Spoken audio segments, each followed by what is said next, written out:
Nifty weekly expiry के दिन बाजार में दबाव, ऊपरी स्तरों से करीब 150 पॉइंट फिसला Nifty. HDFC bank, RIL, ICICI bank और भारती बना रहे हैं दबाव। बैंक निफ्टी में भी गिरावट, मिड कैप और स्मॉल कैप शेयर्स आज कर रहे हैं आउट परफॉर्म।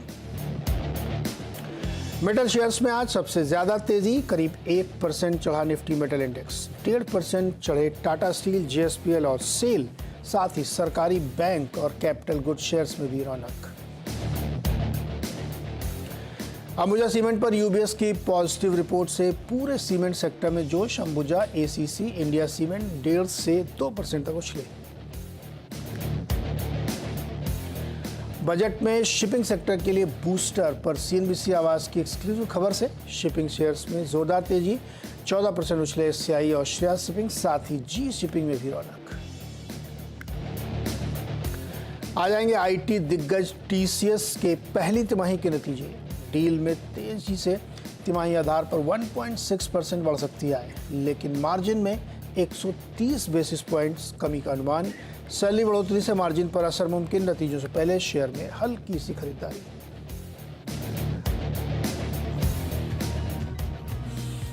स्वागत है आपका ट्रेडर्स हॉटलाइन में। राजेश सातपुते जी आज आपके सवालों के जवाब देंगे, लेकिन उससे पहले एक मार्केट पर नजर डालते हैं। ऊपरी स्तरों से दबाव तेज बनाए, 62 पॉइंट करीब निफ्टी इस वक्त नीचे है और 250 पॉइंट से ज़्यादा बैंक निफ्टी कमज़ोर है। केवल मिड कैप इंडेक्स ग्रीन में है 90 पॉइंट, बाकी सारे तरफ दबाव है।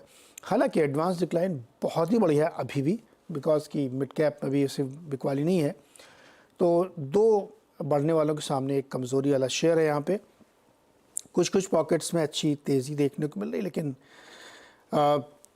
एचडीएफसी बैंक और इसे जो दिग्गज जिन्होंने पिछले दिनों मोमेंटम दिया था, आज वही लगान है, वही इसको नीचे की तरफ खींचना। और एचडीएफसी बैंक में ज़बरदस्त बिकवाली है। कल महिंद्रा एंड महिंद्रा में ज़बरदस्त बिकवाली थी। एचडीएफसी बैंक अब 1600 को तोड़ने के लिए तैयार खड़ा है नीचे की तरफ। राजेश जी का स्वागत है। राजेश जी, पहले तो बताइए इंडेक्स पर क्या व्यू बन रहा है? First of all good morning Neeraj ji. मुझे लगता है कि इंडेक्स एक कंसोलिडेशन में है बिफोर बजट, और इस कंसोलिडेशन का एक दायरा है। मुझे लगता है कि 24,150, 24,200 ये सपोर्ट होगा। कल भी देखिए हमने एक बाजार में फॉल देखा, लेकिन इस सपोर्ट के आसपास आते ही बाजार में रिकवरी शुरू होती है। तो this is a consolidation market. So 24,200 से लेके 24,150 ऑन द लोअर साइड ये सपोर्ट होगा। वेयर मुझे लगता है 24,500 ये एक स्टिफ बैरियर है। तो इस बैरियर को अगर निकालेगा बजट के बाद, तो फिर यहाँ पे फिर से जो स्ट्रेंथ है हम देखेंगे। तो यहाँ पे स्टॉक स्पेसिफिक मूव ज्यादा कैच करने की कोशिश करें रादर देन निफ्टी और बैंक। ओके, और एचडीएफसी बैंक में क्या राय बन रही है आपकी? नीरज जी देखिए, मुझे लगता है कि एचडीएफसी बैंक में करीबन 1750, 1780 यहाँ पे टॉप बन गया, और वहां से जो रिकवरी है या रादर आप कह सकते हैं तो करेक्शन है, ये शुरू है। Now this correction is towards it's 50 DMA, जो करीबन 1590 और 1600 के आसपास है। 1600 पे पुट राइटर भी खड़ा है। तो मुझे लगता है 1600 से लेकर 1590 के आसपास एचडीएफसी बैंक का जो करेक्शन है, एटलीस्ट एक टाइम के लिए थोड़ा सा रुकना चाहिए। तो जिनके लिए पोजीशन है, जिन्होंने रखी है या जो ऐड करना चाहते हैं, उनके लिए ये लेवल्स इंपॉर्टेंट हो गए, 1600 से लेके 1590। तो यहाँ पे आप एक्यूमुलेशन भी कर सकते हो। लेकिन ये बात भी सही है कि सामने से जो प्रेशर आ रहा है आज, वो है एचडीएफसी बैंक में। तो हम इसको झूठा नहीं लिख सकते। तो हमें सिर्फ लेवल वॉच करना है 1590 से 1600। अगर ये मेंटेन होता है तो फिर बाय करें। ओके, 1590 अहम लेवल है और वहाँ पे ध्यान रखिएगा, वो नहीं टूटना चाहिए। चलिए अब सवाल जवाब लेना शुरू करते हैं। सुनील विशाखापट्टनम से हमारे साथ जुड़ रहे हैं। सुनील, बताइए क्या सवाल है? मेरे पास पायनियर एम्ब्रॉयडरी है, 1125 share at the rate of 60 पे 20। ओके, क्या करना चाहते हैं इसमें? होल्ड करना है और एग्जिट करना है? Rajesh ji, Pioneer embroidery. जी नीरज जी देखिए, मेरे हिसाब से तो ये होल्ड करने लायक शेयर है। फिलहाल ऊपर से करेक्ट हुआ है, लेकिन कंसोलिडेशन अच्छा है। 48 का सपोर्ट है, हमें 45 का स्टॉप लॉस मेंटेन करना पड़ेगा। मैंने पर्टिकुलरली डीपी रखा है स्टॉप लॉस। मुझे लगता है कि यहाँ से पायोनियर एम्ब्रॉयडरी में मूव मिलेगा करीबन 60 से लेके 65। तो उनको एग्जिट तो डेफिनेटली मिलेगी। तो फिलहाल तो आप बने रहे, स्टॉप लॉस जैसे मैंने कहा 45 करके। ओके, अच्छा माना जी, शिपिंग वाले स्टॉक्स में बड़ी तेजी, एक लक्ष्मण ने बजट से रिलेटेड एक खबर भी की थी। शिपिंग कॉरपोरेशन आप देखिए 18% ऊपर, श्रेयास शिपिंग 15% ऊपर, जी शिपिंग। क्या लग रहा है शिपिंग में कोई है आइडिया? रेटिंग सबसे बढ़िया जो है वो तो शिपिंग कॉरपोरेशन ऑफ इंडिया है। मुझे लगता है हमने इस पे पहले भी बात की थी, जब ये करीबन 150 रुपए के आसपास था, और तब से हम ये बात कर रहे हैं कि यहाँ पे मुंह मिलेगा। और देखिए आज ये अपने ऑलमोस्ट आप कह सकते हैं कि उच्चतम लेवल पे है। रादर यहाँ पे आप कह सकते हैं कि यहाँ पे फ्रेश ब्रेकआउट हुआ है जिसका टारगेट कम से कम 375 टू 380 होगा। तो जो भी डिप मिलेगा इसमें शिपिंग कॉर्पोरेशन आप बाय कर सकते हो अबाउट 300। स्टॉप लॉस आपको 300 के नीचे 15 पॉइंट का रखना पड़ेगा। तो आपका स्टॉप लॉस होगा 285 पोजिशनली, और 300 310 का डिप मिले तो बाय करें। ओके, 310 का डिप मिले तो बाय है यहाँ पे। चलिए अगला सवाल मयंक का है, सूरत से हमारे साथ हैं। मयंक जी सवाल पूछिए। जी good morning sir. Good morning. जी मेरे पास इंडस टावर के 300 शेयर है 285, और एक एवेंटल करके कंपनी है 100 शेयर है 210 के भाव में। ओके, क्या करना है? तो ये मेरा लॉन्ग टर्म व्यू है साल 6 महीने का, तो कैसा है company? Okay, long term view है इंडस टावर में। बताइए राजेश जी, इंडस टावर इन्होंने अच्छे प्राइस पे लिया है, काफ़ी अच्छा गेन्स है इनको। क्या लगता है अभी आपको यहाँ से? देखिए नीरज जी, मुझे लगता है यहाँ पे जबरदस्त आप कह सकते हैं कि यहाँ पे चार्ट है। और इनफैक्ट अगर आप देखें पिछले 4-5 दिनों में ये हल्का हुआ है, लेकिन अपने इसके नेकलाइन को नहीं तोड़ा। ये जो नेकलाइन है वो 380 का है। तो यहाँ पे देखिए मैं थोड़ा पोजिशनल व्यू रखूंगा 360 का। मैंने 20 पॉइंट का स्टॉप लॉस रखा है नीचे, 380 के नीचे 20 पॉइंट का स्टॉप लॉस, और इसमें बने रहे। मुझे लगता है इवेंचुअली ये 400 को पार करेगा। 450 460 का टारगेट पोजिशनली आना चाहिए। तो काउंटर बढ़िया है। आई थिंक अगर डिप मिलता है तो आप इसमें ऐड भी कर सकते हो, किसी को फ्रेश एंट्री करना है वो भी ऐड कर सकते हैं। लेकिन स्टॉप लॉस जो होगा, एक्स्ट्रिक्ट स्टॉप लॉस होगा 370 का। ओके, 370 का स्टॉप लॉस लगा के इसको होल्ड करना चाहिए, और फ्रेश एंट्री भी हो सकती है इसमें। और अवांटल इनका दूसरा स्टॉक था। अवांटल मुझे नहीं मिल रहा है, मुझे थोड़ा स्पेलिंग बताइए। मैं नंबर बता देता हूँ आपको, 532406।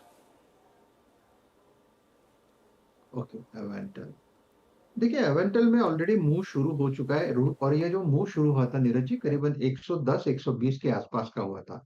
आप कह सकते हैं वहां पे एक फ्रेश ब्रेकआउट मिला था जिसका टारगेट था करीबन 180 का। फिलहाल तो ये टारगेट एक्सीड करके चला गया है, लेकिन फिलहाल जो है वो 200 के ऊपर। देखिए 200 एक इंपॉर्टेंट आप कह सकते हैं कि सपोर्ट बनता है। 100 पॉइंट्स, 200 पॉइंट्स, 300 पॉइंट्स, ये इंपॉर्टेंट लेवल्स होते हैं। फिलहाल ये 200 के ऊपर मेंटेन कर रहे हैं, तो आप इसे एक स्टॉप लॉस रखें 190 का, और मेंटेन करें इस लॉन्ग पोजीशन को। क्योंकि अनचार्टेड टेरिटरी में है, ब्लू स्काई जोन में है, तो आप प्रोजेक्ट नहीं कर सकते। लेकिन चार्ट पे जो प्राइस पैटर्न बता रहा है, ये बता रहा है कि 220 से लेकर 230 तक का एक मूव मिल सकता है। तो फिलहाल आप बने रहे विद स्टॉप लॉस ऑफ 190, 220, 230 मिले तो एग्जिट कर लेना।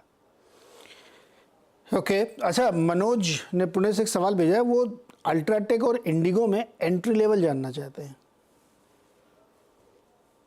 अल्ट्राटेक का, देखिए अल्ट्राटेक का एंट्री लेवल तो बहुत ही नीचे है मुझे लगता है, क्योंकि हम जब बड़ी बात करते हैं, swing trading is a different ball game. 10 DMA 20 DMA की बात करते हैं जब, लेकिन आप पोजिशनल कोई चीज बाय करते हो तो आपको वीकली चार्ट रेफर करना पड़ता है, जिसका अगर अल्ट्राटेक इन पर्टिकुलरली बात करें तो मुझे लगता है ये 10,000 से लेकर 10,500 ये इसका एंट्री पॉइंट होगा। ओके, और इंटरग्लोब एविएशन? देखिए इंडिगो डेफिनेटली ओवरबॉट है, लेकिन अगर आप इसी लेवल पे, क्योंकि ये कंसोलिडेट कर रहे हैं अपने इंपॉर्टेंट 10 डे 50 डीएमए के ऊपर, तो ये 50 डीएमए का है, वो है 4,200 का। मुझे लगता है 4,200 4,300 इसमें आप एक्यूमुलेट कर सकते हैं, लेकिन आपको एक स्ट्रिक्ट स्टॉप लॉस रखना पड़ेगा 4,100 का। अब सामने यहाँ से अगर मूव शुरू होता है तो कहां तक जाएगा, मुझे लगता है ये 4,600 से लेके 4,800 तक जा सकता है। तो एट दिस लेवल अगर दो में से एक चुनना है तो इंडिगो में बाइंग हो सकती है। ओके, इंडिगो में बाइंग हो सकती है यहाँ पे। चलिए अगला सवाल लेते हैं। हमारे साथ गजुला पटेल जी हैं हैदराबाद से। पटेल साहब बताइए। Sir good morning sir, Gajula Vinay Kumar Patel Telangana से। जी गाजुला जी बताइए। सर ये जम्मू एंड कश्मीर बैंक लिया सर 135 में 2700 शेयर्स लिया। ओके, और अभी तो होल्ड नीचे रखो। 106 पे आ गया। कितने समय तक होल्ड कर सकते हैं पटेल साहब? शॉर्ट टर्म और 2-3 months. 2-3 months. Rajesh ji, Jammu Kashmir bank 2-3 महीने होल्ड कर सकते हैं, और इन्होंने 135 पे लिया है, 2700 शेयर हैं इनके पास। ये 130 के आसपास ने QIP भी किया था, उसके बाद से स्टॉक चला नहीं, फिर लगातार नीचे नीचे आया। और अभी 106 रुपये पे चल रहा है। क्या लगता है जेके बैंक में? देखिए अगर आप इसका चार्ट देखें तो चार्ट में तो ऐसी कोई बात नहीं है, कोई स्ट्रेंथ नहीं है, वीकनेस ही है। लेकिन हम ये देख रहे हैं कि यहाँ पे सपोर्ट कहाँ है। देखिए सपोर्ट इसका बनता है करीबन 101 के आसपास, तो 100 पकड़ के चलिए। तो एट लेवल ऑफ 107 यहाँ से सिर्फ 7 पॉइंट आप कह सकते हैं नीचे सपोर्ट है। 95 के स्टॉप लॉस के साथ बने रहे। अगर इस लेवल को इसने रिस्पेक्ट दिया और यहाँ से रिकवरी आती है तो फिर आपको एग्जिट लेना है। 120 125 से इसका पहला रेजिस्टेंस जोन है, सप्लाई जोन है। आपका लॉस होगा ये तो मैं जानता हूं, लेकिन मैं आपका लॉस सिर्फ कम करने की कोशिश कर रहा हूं। तो 95 के स्टॉप लॉस के साथ बने रहे। 120 125 के एग्जिट आपको लेनी चाहिए। ओके, तो गजुला जी 95 का तो अभी आपको स्टॉप लॉस लगा लेना है, उससे नीचे जाए तो निकलना है। और फिर अगर ये ऊपर की तरफ जाता है और 120 25 के आसपास जाता है तो भी आपको एग्जिट लेना है।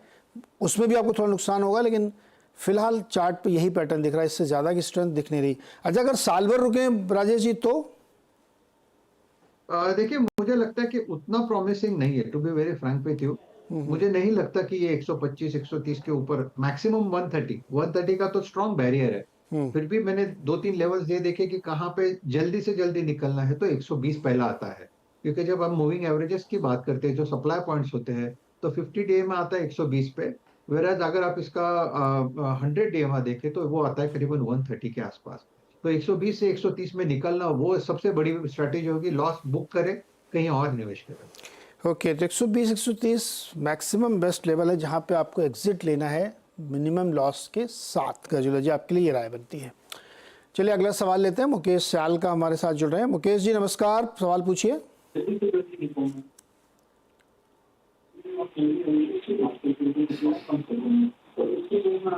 मुकेश जी, आप पहले अपना ऑडियो म्यूट करिए। टीवी देख रहे हैं तो उसको बंद करिए सर, ऑडियो बंद करिए। मुकेश जी, आवाज आ रही है? नहीं, मुकेश जी को आवाज नहीं आ रही, से बात नहीं हो पाएगी। राज गोयल जी, आपको आवाज आ रही है?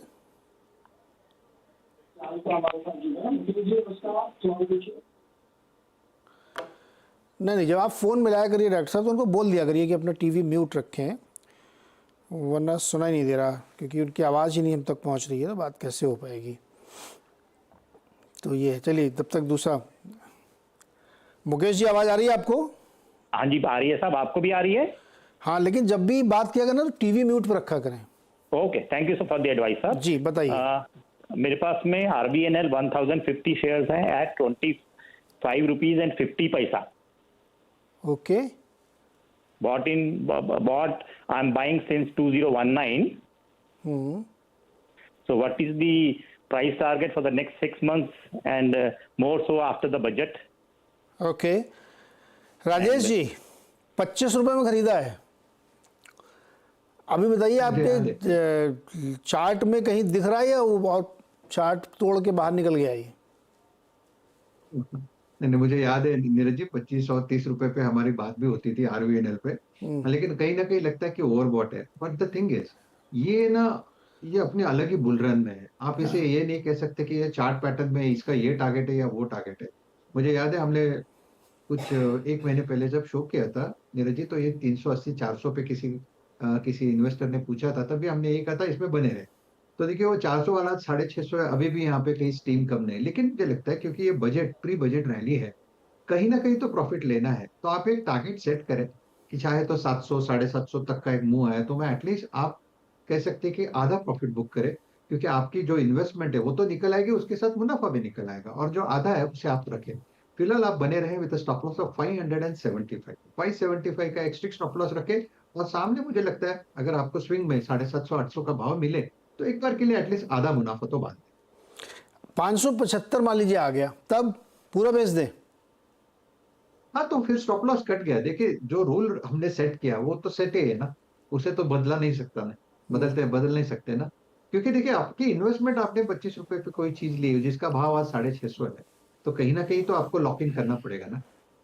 तो चार्ट के बियॉन्ड है मुकेश जी। 575 का एक स्टॉप लॉस रखना है आपको। अगर वो टूट जाए किसी कारण से तो फिर आप प्रॉफिट बुक करिएगा, लेकिन बने रहिए, चूंकि ये स्टॉक समझ से बाहर हो रहा है, लगातार रोज चल रहा है। आज भी देखिए 15 रुपये ऊपर है, तो 750 800 तक भी जा सकता है। वहाँ तक अगर जाए तो आपको आधा प्रॉफिट तुरंत बुक करना है, अदरवाइज़ आप होल्ड करिए और स्टॉप लॉस ध्यान रखिएगा 575। लेकिन ये स्टॉक डेफिनेटली इसने सबको चौंकाया है और किसी की समझ में नहीं आया है, ये केवल बुक में समझ में आया है। तो मुकेश जी भारी मुनाफे के साथ इस स्टॉक में बने रहिए फिलहाल। राज गोयल जी, आपको अब मेरी आवाज़ आ रही हो तो सवाल पूछिए। हाँ, आ रही है। बताओ सर। हाँ सर जी, नमस्कार। जी नमस्कार। हाँ जी, मैं आसाम से बोल रहा हूँ। मुझे पूनावाला फाइनेंशियल कॉर्पोरेशन 300 शेयर है 483 के भाव पे, 2 महीने के आसपास हो गया सर, इसमें क्या करना चाहिए अभी? 2 महीने के आसपास हो गया और अभी चल भी नहीं रहा, नुकसान भी करा रहा है आपका। हाँ, नुकसान भी करा रहा है। नुकसान ले पाएंगे? नुकसान ले पाना, मुश्किल है। नुकसान तो किसको पसंद है? नुकसान तो नहीं लेना है पसंद है। चलो राजेश जी से पूछते हैं। राजेश जी, भाई नुकसान तो किसी को पसंद नहीं, ये बात बिल्कुल सही कही इन्होंने, नुकसान कौन लेना चाहता है। तो क्या पूनावाला फिनकॉर्प फायदा देगा राज जी को? देखिए नीरज जी, एक बीइंग अ टेक्निकल एनालिस्ट हम लोग एक फॉलो करते हैं, एक there is one say, if you can't take small losses then you have to accept mother of losses. अगर आप छोटे छोटे लॉस को एक्सेप्ट नहीं करोगे तो एक बड़ा लॉस आपके घर पे आ जाता है। तो ये चीज हमेशा याद रखना कि भला स्टॉप लॉस आपका छोटा रहे या स्टॉप लॉस जो भी रहे उसको फॉलो करें। अगर वो नहीं फॉलो होगा तो फिर ये तकलीफ हो जाती है कि अभी फिर देन आपका पूरी लागत, आपका पूरी इन्वेस्टमेंट किसी एक स्टॉक में अटक जाती है। तो फिलहाल तो उन्होंने कितना इन्वेस्ट किया पता नहीं, लेकिन चार्टिकली मुझे लगता है 400 के आसपास ये खुद को संभालने की कोशिश कर रहा है। तो फिलहाल तो आप इसमें बने रहे, 390 का एक स्ट्रिक्ट स्टॉप लॉस रखें। और जो मैंने सजेशन पहले दिया था कि जब पुल बैक मिलता है तो निकालना है, तो यहाँ पे अगर पुल बैक मिलता है तो कहाँ मिलेगा? 440 से लेके 450, ये आपका पुल बैक का लेवल है जहाँ पे आपको एग्जिट लेना है। 440 तक अगर ये आए, 450 तक आए, तब तो फिर आपको लॉस लेना पड़ेगा राज जी। 50 तक ना? हाँ, 450 तक पुल मैं बैक इसको सेल कर दूं? तो तब फिर सेल करिएगा। और अभी 395 का स्टॉप लॉस रखिए, है ना? हाँ ये आपको करना अच्छा। पड़ेगा जी। और एक मेरा हुआ सर, ये लेट रेवेन्यू टेक्नोलॉजी, फिर से बताइए नाम सर। ये इक्सिको का नया आईपीओ आया था ना, लेट अच्छा ठीक है, एक्सिगो समझ गया मैं। हाँ इक्सिको, हाँ ये 800 शेयर है सर, 170 के भाव पे। 170 पे 800, इसका चार्ट तो सर अभी एक हफ्ते का ही होगा मेरे ख्याल में। दिखाइए अभी इसका क्या भाव चल रहा है एक्सिगो का। 170 ही चल रहा है। आपने 170 पे लिया है? हाँ 170 का ही है। एक्चुअली मेरा ज्यादा का था, मैंने एवरेज कर करके 800 से 170 पे लेके आया हूँ। राजेश जी, क्या कुछ घंटों वाला चार्ट दिख सकता है इसमें क्या? वही देखने की कोशिश कर रहा हूँ।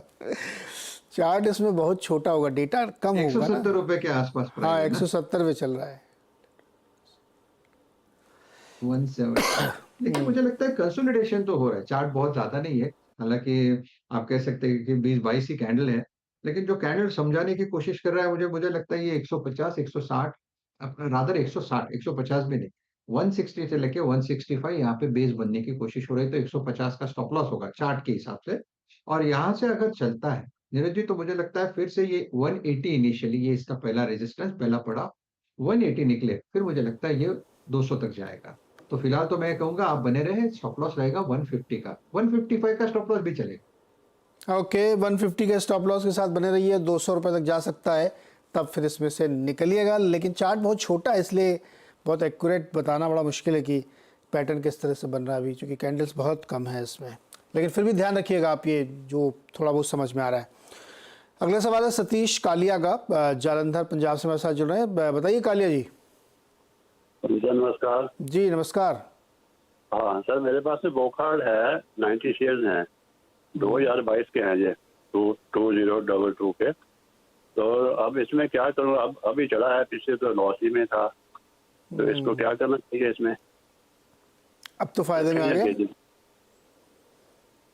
ओके राजेश जी, वोखार्ड 2022 में लिया था, नुकसान था, अभी फायदे में आए। अब ये 890 पे कर रहा है, क्या क्या करना चाहिए, प्रॉफिट लेना चाहिए? मुझे लगता है प्रॉफिट लेना चाहिए, क्योंकि देखिए मैं यहाँ पे मंथली चार्ट देख रहा हूँ, यानी मंथ एक एक कैंडल एक मंथ की होती है। तो देखिए 1000 यहाँ पे स्ट्रॉन्ग सप्लाई पॉइंट है और वहीं से पलट रहा है। मेटल लेवल ऑफ 889 एक थर्स्ट मिल सकता है जहाँ पे आपको एग्जिट करना है। स्टॉप लॉस जो रहेगा आपका वो रहेगा करीबन 825 का। ओके, 825 का स्टॉप लॉस रहेगा और इसको उसी हिसाब से आपको देखना चाहिए। लेकिन अभी फ़ायदे में है तो कुछ दिन देखें, मोमेंटम में है तो थोड़ा और प्रॉफिट बन सकता है, लेकिन फिर स्टॉप लॉस ज़रूर ध्यान में रखिएगा। अब की बार दोबारा वो गलती नहीं कि दोबारा लेके फंस गए आप। अच्छा, पुनीत पिंगले ने एक सवाल भेजा है, PFC 505 budget play, exit budget के पहले या बाद में, इंडियन होटल स्टॉप लॉस क्या रखूं और टारगेट क्या, टाइम होराइजन 2-3 महीने। पहले PFC बताइए, बजट के लिए इन्होंने ख़रीदा है 505 पे, पहले निकले बाद में निकले? नहीं, पहले। कौन रुकेगा? हाँ, तो अभी तो फ़ायदा है जो इनको। करना है वो बजट, हाँ देखिए जो करना है वो बजट के पहले ही करना है। हाँ। और बजट के दिन सिर्फ बजट देखना है। ये सिंपल है। देखिए एट अ लेवल ऑफ 565 आपको 540 का स्टॉप लॉस रखना है PFC में। और मुझे लगता है अगर मैं सही हूँ तो ये चेस कर रहा है 600 के लेवल को। सो स्टॉप लॉस के साथ बने रहे, 600 का टारगेट होगा। इंडियन होटल की अगर बात करें तो देखिए इंडियन होटल का एक स्ट्रिक्ट स्टॉप लॉस होगा 585 का। आपको जो एंट्री करना है वो 600 के ऊपर, यानी 600 के ऊपर बाय होगा, 585 का स्टॉप लॉस होगा। और मुझे लगता है अगर यहाँ से ये घूमता है तो 635 640 ये टारगेट होगा। बहुत ही छोटा दायरा है, मुझे लगता है इंडियन होटल में बहुत सारी चीजें ऑलरेडी फैक्टर्ड इन है, तो ये इतनी जल्दी नहीं चल रहा है। तो इसीलिए मैंने इंडियन होटल, मैंने फ्रैंकली स्पीकिंग हमको लगता है इंडियन होटल से ज्यादा बेट अच्छा ITC रहेगा, जो मैंने इस मंथ के पिक में भी दिया था वो चल भी रहा है। ITC मुझे लगता है करंट लेवल से 15-20 रुपए का स्विंग तो आराम से दे देगा। सो इंडियन होटल से ज्यादा better, one notch better ITC है। ओके, तो इंडियन होटल से बेटर ITC है, अगर आप इंटरेस्टेड हैं तो उस पर ध्यान रखिएगा। और इसमें बजट से पहले ही निकलने की कोशिश करिएगा, बजट का इंतज़ार क्यों करना है इसमें। इंजीनियर्स इंडिया लिमिटेड का एक चार्ट देखिए राजेश जी, 270-75 को पार कर रहा है, 6% ऊपर है आज। क्या चार्ट पे पैटर्न बन रहा है इसमें? देखिए जनरली हमने देखा इंजीनियर इंडिया जैसे काउंटर, ये बजट के पहले चलने वाले काउंटर है। Finolex pipe, Finolex industries, engineer, Kirloskar. तो मुझे लगता है कि यहाँ पे इंजीनियर इंडिया की बात करें तो 260 का एक स्ट्रिक्ट स्टॉप लॉस होना चाहिए। सप्लाई पॉइंट है इसका करीबन 285 290 का। अगर ये लेवल निकले फिर मुझे लगता है कम से कम आप कह सकते हैं 320 325 तक का मूव मिलेगा। काउंटर अच्छा है, मोमेंटम में है, बने रहे विद स्टॉप लॉस ऑफ 260। अच्छा, एक बार ज़रा महिंद्रा महिंद्रा चार्ट लेके आइए। महिंद्रा महिंद्रा कल अच्छा खासा गिरा था माना राजेश जी, 6-6.5%। आज एकदम फ्लैट टू नेगेटिव है, आज भी 10-15 रुपए नीचे ही है, 2716। इसका कौन सा अहम लेवल है जो नहीं टूटना चाहिए, या जहां से फिर ये ऊपर की तरफ चल सकता है?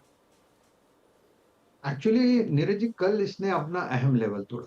इसने अपना 10 और 20 DMA के ऊपर, जनरली हम क्या देखते हैं मोमेंटम कब आता है, जब कोई काउंटर अपने 10 DMA को या 20 DMA को रिस्पेक्ट करते रहता है। तो इसने कल अपना 10 और 20 DMA को डिसरिस्पेक्ट किया, उसके नीचे क्लोज हुआ। तो फर्स्ट ऑफ ऑल इसमें फर्स्ट सेल सिग्नल जनरेट और कल हमने इसमें बिकवाली देखी। तो मुझे लगता है जब तक ये 2800 2825 इस क्लस्टर को तोड़ेगा नहीं तब तक इसमें रैली नहीं आएगी। ऑन द कॉन्ट्ररी अगर आप सामने देखो तो जिस तरह से हेवी शॉर्ट बिल्टअप हुआ है, जिस तरह से इसमें बिकवाली है, इसके लिए सपोर्ट होगा करीबन 2610 का। अगर 2610 का लेवल टूटता है तो फिर you can say there will be a fresh bout of selling in M&M, जो इसको 2400 तक भी लेके जा सकता है, क्योंकि ऊपर लेवल पे बुल ट्रैप हुआ है, तो सब तेजी वाले अटक गए हैं, तो इतने जल्दी इसको छुटकारा नहीं मिलेगा। तो ये थोड़ा सा मुझे लगता है ऑटो में थोड़ा आप कह सकते हैं कॉन्ट्रा चलेगा, इसमें बिकवाली होगी। तो उछाल में अगर किसी को चांस मिलता है तो एग्जिट ले। ओके, और इस बीच गिरावट थोड़ी बढ़ गई है और मिड कैप इंडेक्स भी बिल्कुल फ्लैट हो गया है।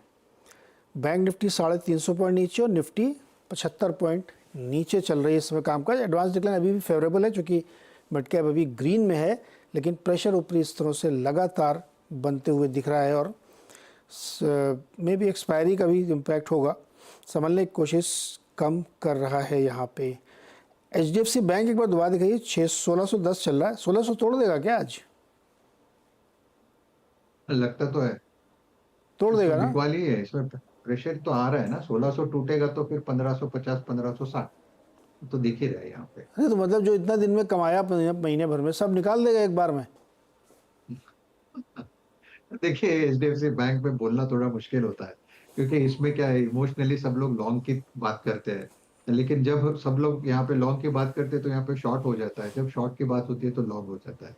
तो this is a different counter all together. FI favourite counter है, तो हमें देखना पड़ेगा, लेवल वॉच करना पड़ेगा। अगर ये जैसे मैंने इनिशियल कहा 1590 और 1600 अगर इस लेवल के आसपास सेटल होता है तो फिर मुझे लगता है यहाँ पे कहीं ना कहीं मंदी जो है अरेस्ट हो जाएगी और एक रिलीफ रैली प्ले मिलेगी।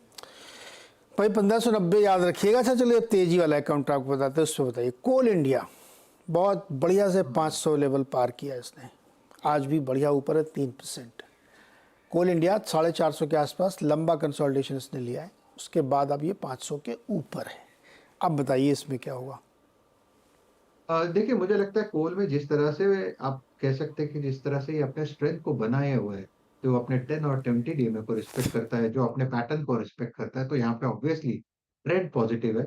मुझे लगता है नीरज जी 520 520 से लेके 525 ये इसका स्विंग का टारगेट है। तो at a level of 505 it's a hold और you can see it's a buy, but the problem is कि ऑलरेडी ये चल चुका है, तो फ्रेश एंट्री ना करे। जिनके पास पोजीशन है उनका स्टॉप लॉस होगा 485 का।